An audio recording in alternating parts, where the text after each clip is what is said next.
was a long, très long voyage. After 3 days of non-stop driving, I finally got here in Sweden. The scenery is very charming and I love those innumerable landscapes of forests bordered with frozen lakes. When I first set foot on this Viking land, I thought, where is the snow? It was so foolish for me to suppose that all parts of Sweden were covered in snow, just because what I saw on social media mostly showed mooses and reindeers running across giant and snowy pine trees. I came here to escape from the climate of folly we are all experiencing as citizens these days. I really don't know for how long I'll belong to this mystical land, and it doesn't matter really. Today is the only thing that belongs to me. Time is a finite resource, and I think it tastes much better when thoughtfully used. So I'll take each day at a time, slow but steady, letting my door open to change if it needs me. The long journey to get here, coupled with some recent hardships, have left me weary. Time and energy are now critical to refill my reservoir. It's the full moon. Luminescence at night allows me to watch the tip of the trees, howling with the wind. I really enjoy to harness the powerful energy of the moon. I read somewhere the sun and the moon are like your ego and feelings, and because the sun and the moon are as far apart as they can get when the moon is full, it's like your ego and feelings are separate, so you can actually deal with your emotions without your ego getting in the way. For the occasion, I like to write a list of things I'm ready to forgive and let go of. It's important for me to get rid of that emotional baggage so I can move on. It's just useless to drag it around.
I feel deeply grateful to be around such modern cooking gear.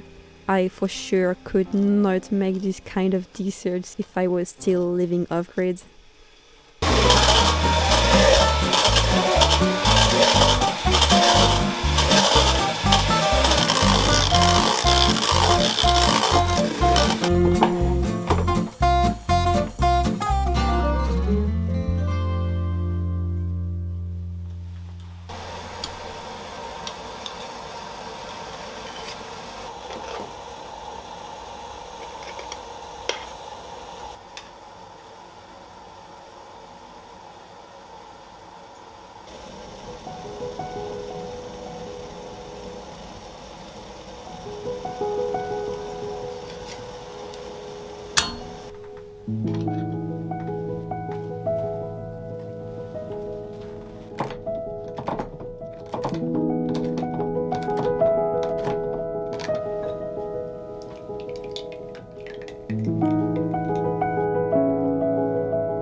Food is my favorite way of comforting my grazed soul.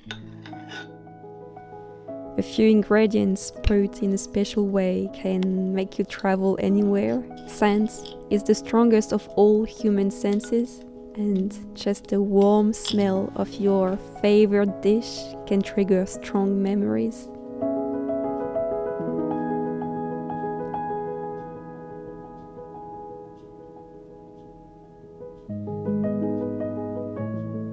My auntie cooks the best îles flottantes in the world. I ate so many of them when I was a little girl.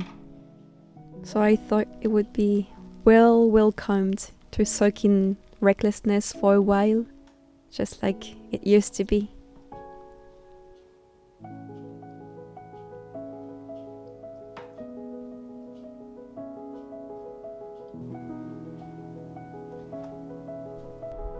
It's been just very weird getting used to moving around and live in such a huge house. I love it so much though. Every corner has a different character, a different light, a different wave. This place has so many windows on every single wall. Each time I lift my head up, I can see the beautiful horizon line covered with deciduous trees, and eventually the sun piercing through the dusty glass.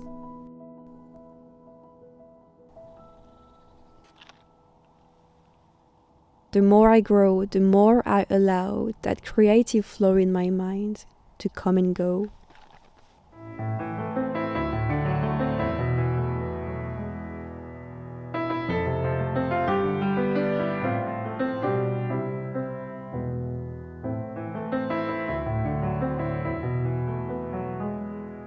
I've been reading a lot of poetry recently, and I start to play around with words a bit. I love to notice what feelings can rise from them, what sounds seem to make verses dance with one another, and the inspiring images in the mind fading in and out. I came across this short, beautiful one today, and then the day came when the risk to remain tight in a bud was more painful than the risk it took to blossom.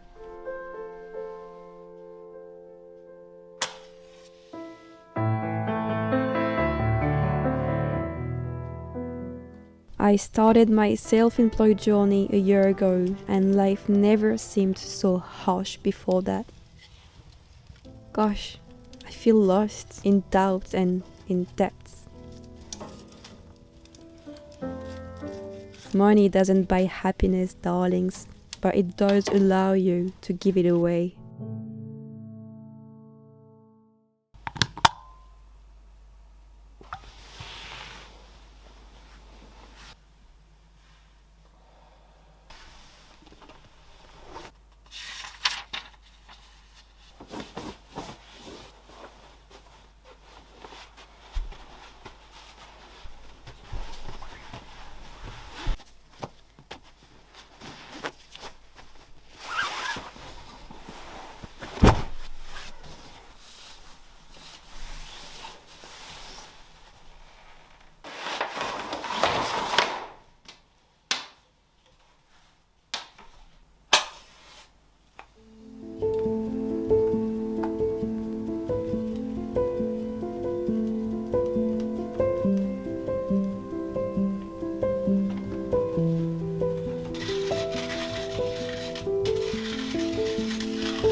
I'm holding on to every hint of hope, reappearing once in a while as the days fly by.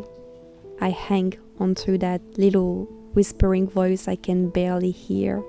The only thing you gotta do is to hold on and never give up.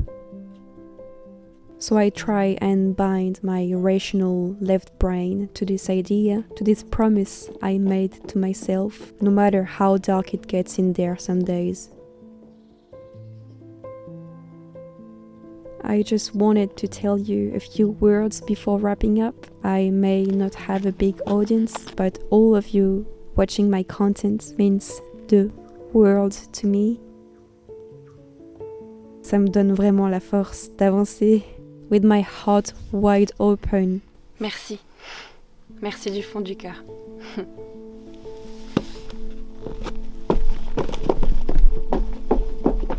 Life is anything but easy, and it always gets worse before it gets better. But this too shall pass in its own time.